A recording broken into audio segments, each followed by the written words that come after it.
All right, well, let's just jump right in. So, happy Monday, last week of the month. Hope everybody's January has gone strong. It seems like the market's been is pretty robust, and so feel like as a whole, it's been a pretty good start to the year from what we hear intel on the ground. So, I want to share a couple events that we have upcoming with you guys in different markets. So, we'll knock that out first.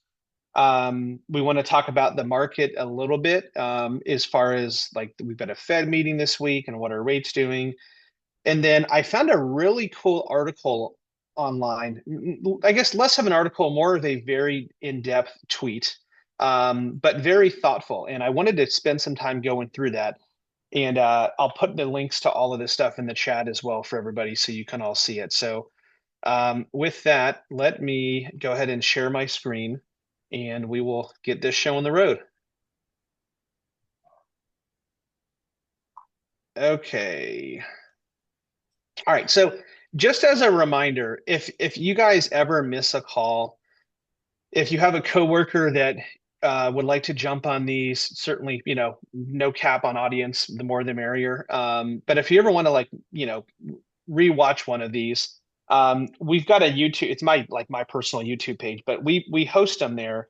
And so you can see every week basically, we've got all the calls updated. We typically post them, I don't know, by a little bit after lunchtime, takes a couple hours to upload. So if you guys ever want to reference it, I'm going to post that YouTube link in the chat. You guys can go there. We just, you can see we not really trying to go for views here, more so just a hosting spot for us. Second thing I wanted to talk about, we've talked about non-QM loans on these calls sometimes, and we actually have a couple upcoming classes we're going to do. I think we're TBD on the exact date for our South Carolina and South Florida. But if you're in Central Florida, we actually have a class tomorrow, how to use non-QM loans to generate business, grow your business, find buyers. And so we'll be putting on that same class. I know Cole's going to do one in South Carolina. I think Corey's planning something in South Florida. So if you're not in Central Florida, that's an upcoming class just to watch for. And then the last thing I wanted to mention, and I thank you, Sherry Brandy, if you're on for emailing me this morning. So Cross Country has a very good partnership with Tom Ferry, and Tom Ferry puts on events all over the country. We are a headline sponsor. He is coming to Orlando February the 19th, I believe, is the date. I know he's got an event in Miami, which a lot of our South Florida people are going to. He's got one in Atlanta, which isn't too far from the people in the upstate South Carolina area, and he's all over the country. So I'm going to post a link in the chat here. This is the Orlando registration link. So if you're in South Florida, don't register for this one, but get with your loan officer on our team in whatever market that you're in, and we can get these registration links to you guys. It's free. We are the headline sponsor. We're paying for it. There's going to be between 500 and 1,000 people at all these events. He spoke at our national sales conference back in September, October. He's very good. I know a lot of you agents know who Tom Ferry is. He's probably the biggest real estate coach, that there is right now. But it's an all-day event, 9 to 5. He's got some guest speakers in. I know we're super excited on our end to both be a sponsor, but also to be an attendee and pick up some information. So just a couple things I wanted to share with you guys there. So look for invitations to all of those events. They should start going out in email here in the next few weeks. Corey, if any of you guys are on in South Florida, if you guys know the date of the Miami one, pop it in the chat or unmute, and that way we can kind of give a save the date to everybody, in South Florida. Okay, so let's jump into the market first, and then I want to get into kind of the discussion point of the article that I found. So this week, the big news, and really not that big, is we have a Fed meeting. There's a Fed meeting on Wednesday. There's almost 100% chance that nothing happens with the Fed funds rate. And if we look out into March, 84% chance no change. And even in April, 73% chance no change. Most people are not expecting a Fed rate cut in the next few months. That said, and we've talked about this for a bit now, there is a coming announcement from the president of who the next Fed chair will be. And there's been some speculation. Secretary Bessent, Scott Bessent, Treasury Secretary, kind of floated out that it might be this week. That could be meant to diminish what the current Fed chair says, because the president and the current Fed chair are, banging heads a little bit at odds. But that's a potential big market mover when we do get a new Fed chair named. There's been a number of names floated out, and it will certainly be market moving. If the new Fed chair is deemed too dovish, which means more likely to cut rates but less likely to fight inflation, it could actually hurt us a little bit, because if we remember what happened in the fourth quarter of 2024, we got a dovish Fed rate cut. We had an inflation spike, and mortgage rates went from like 6.25 to 7, really, really fast. So I think the president will nominate someone that tends to be more dovish. He certainly wants lower rates. He hasn't been shy about sharing that in the public sector.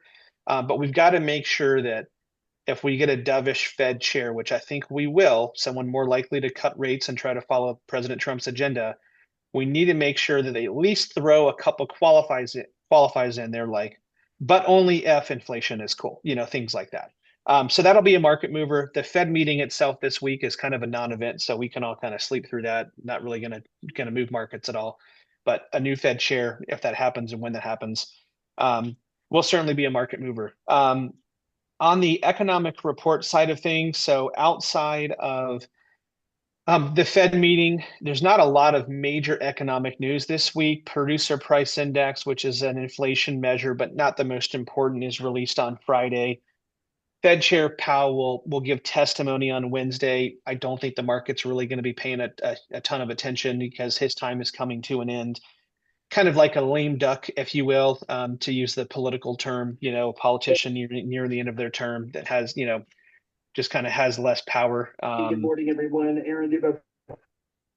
And then we get Case Shiller, which is, well, I think that's an important one this week. Like, if there's a negative number on Case Shiller, the media is going to pick that up. So, across the country, that's a nationwide statistic on home price appreciation or depreciation. If that's a bad number, like, we need to be prepared to explain to our customers what exactly that means. So, but not really a news heavy week this week. I think, the geopolitical events of the day, and not like, ICE and Republicans and Democrats and things like that, but like geopolitical, like United States and Canada, United States and the EU, tariffs, like that's the kind of thing that can move markets. But there could be some volatility if there's some geopolitical events, tariff talk. We've talked about that a lot. On the economic news front, there's really not a whole lot of activity this week.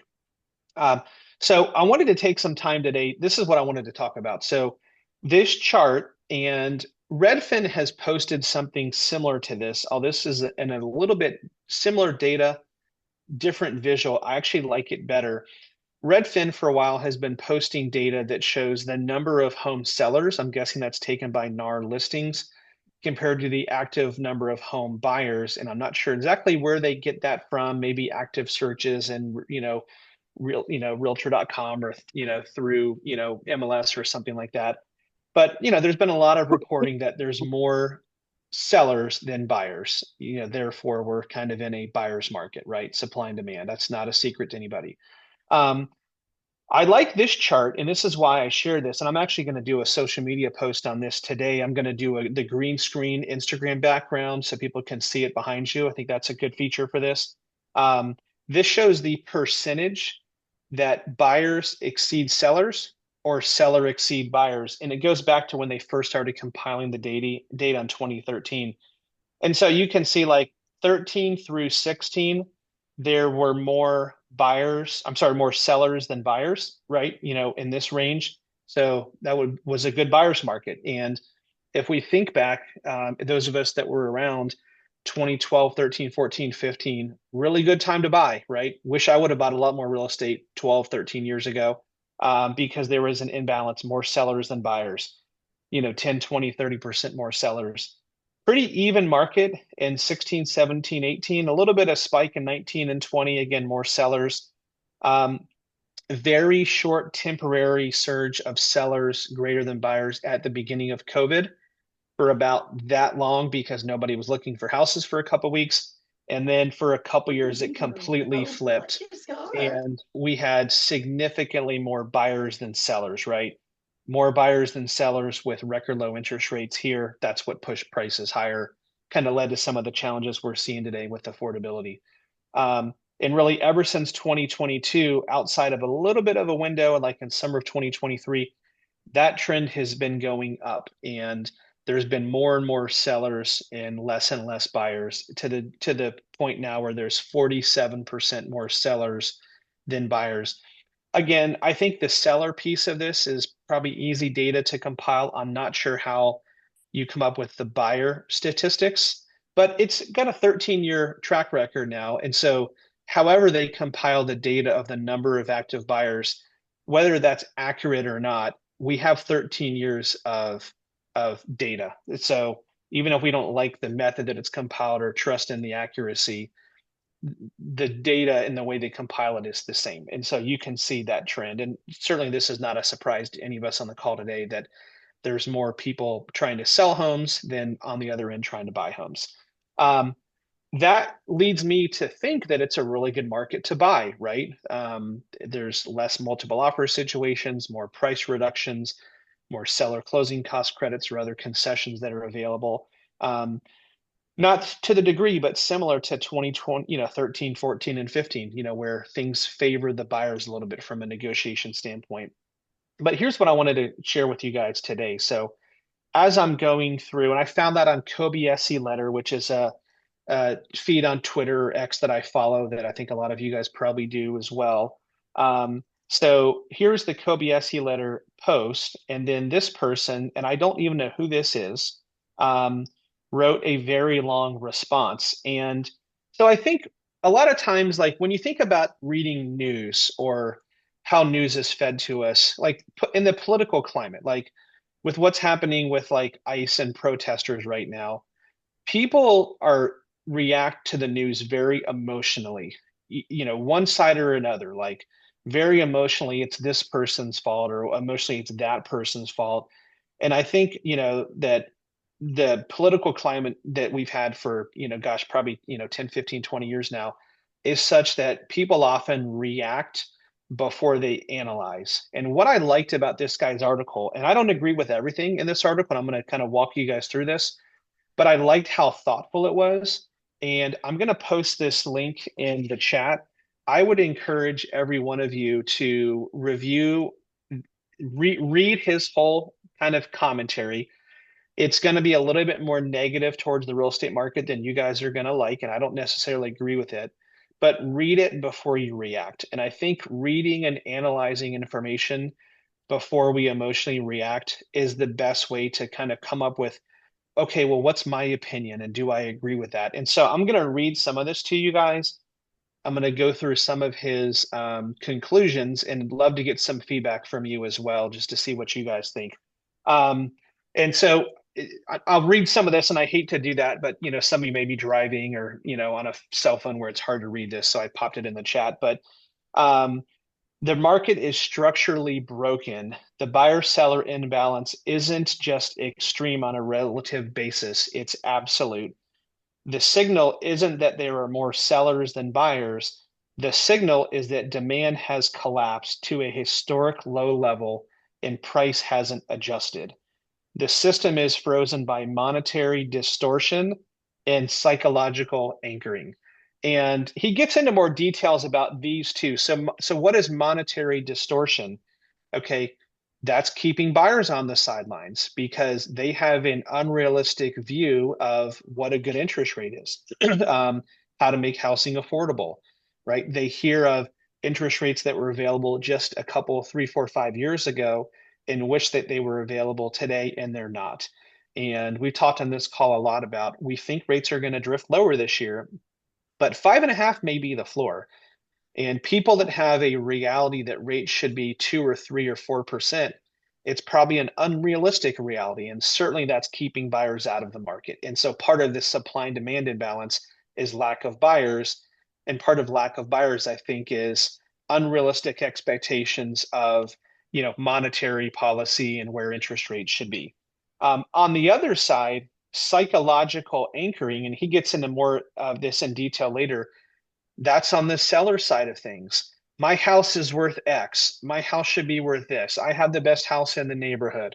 Zillow tells me X, right? And what Zillow doesn't tell you is moment by moment market trends, if values are increasing, decreasing, competition levels, how many houses are for sale in an area. And so he comes to two conclusions. And how does this change? And one is rates collapse, right? Credit restarts, the Fed pivots, interest rates come down, and inflation doesn't spike, and affordability improves from a declining rate standpoint. Um, his other argument, and this is, you can see where he kind of goes into detail, is, sellers capitulate and prices fall. And, he's kind of leaning towards home prices need to come down significantly.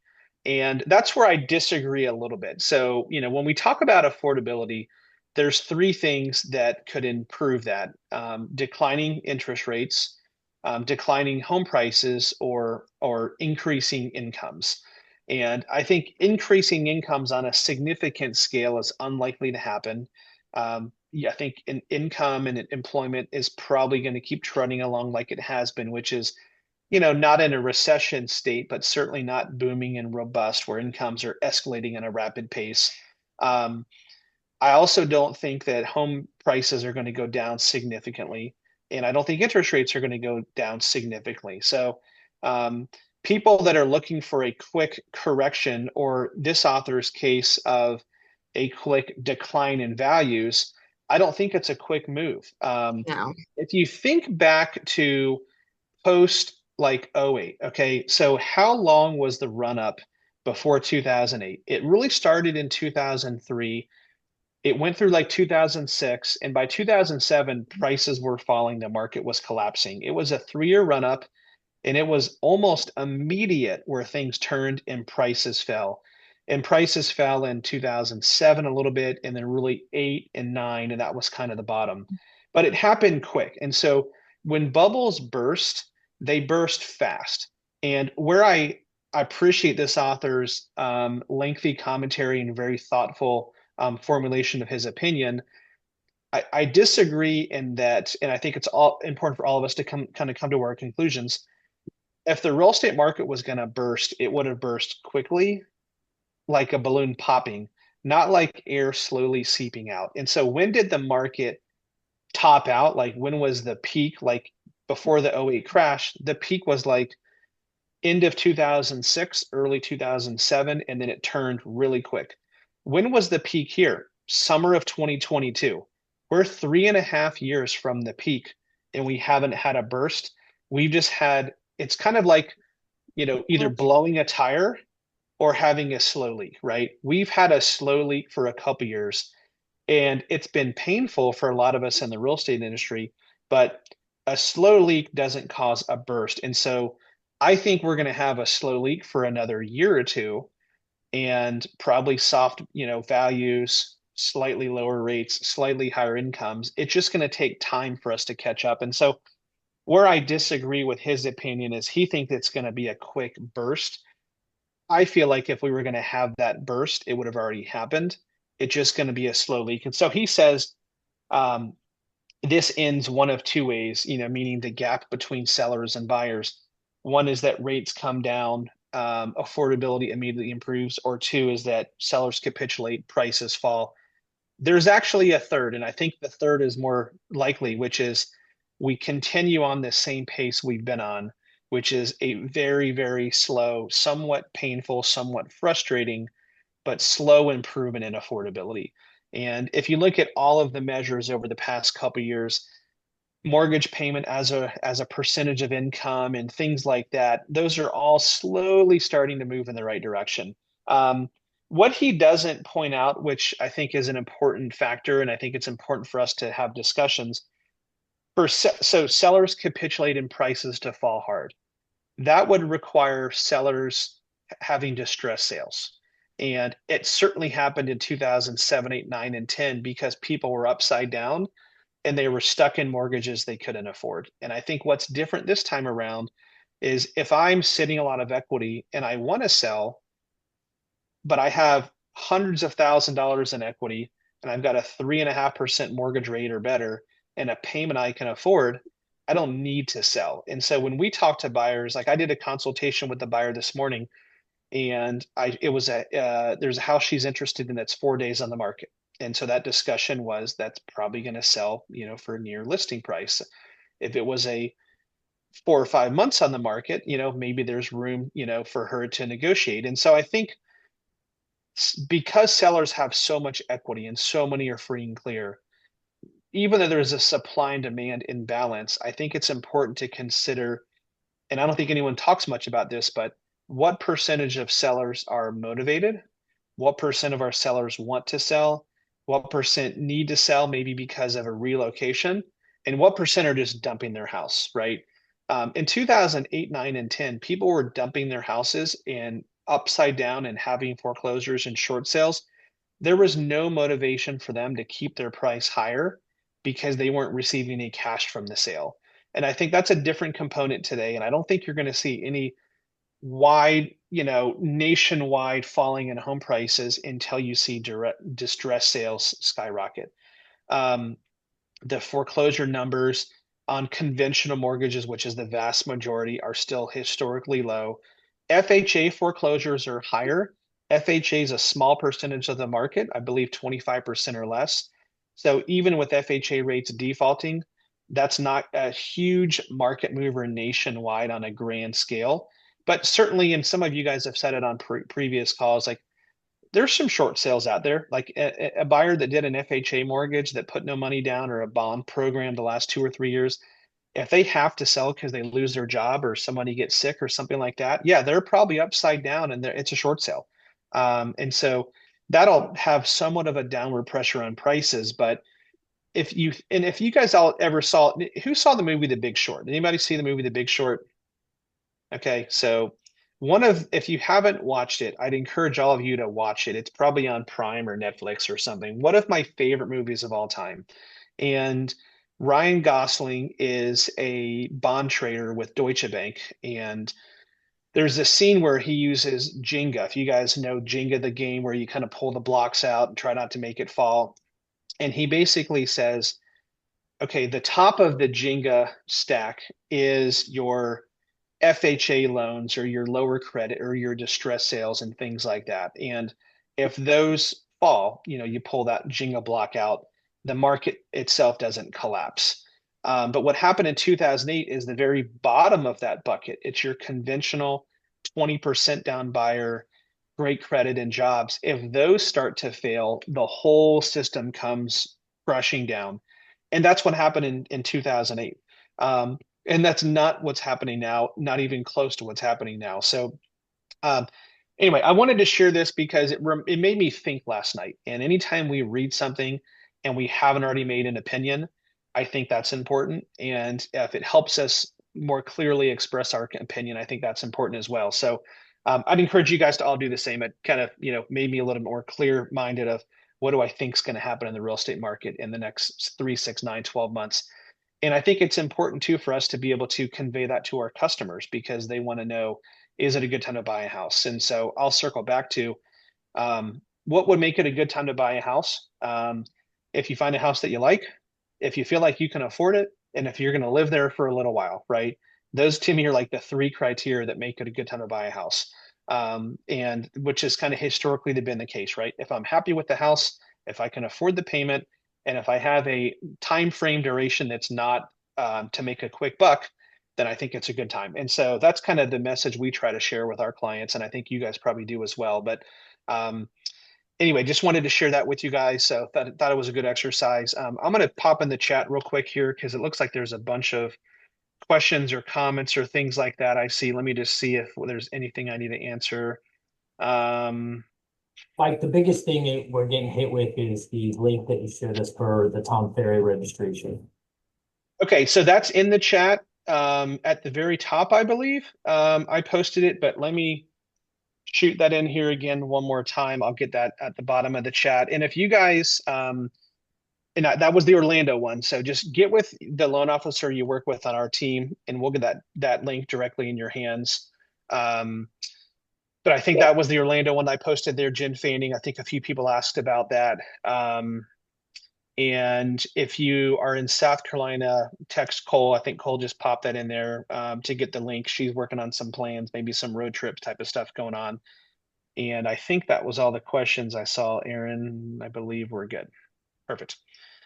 Okay, guys. Well, it's about 10:30, so we appreciate you jumping on. Have a great day. Have a great week. Hopefully we can see you at some of these upcoming events that we're part of. And we will see you guys next Monday. Thanks, everybody. Have a great day.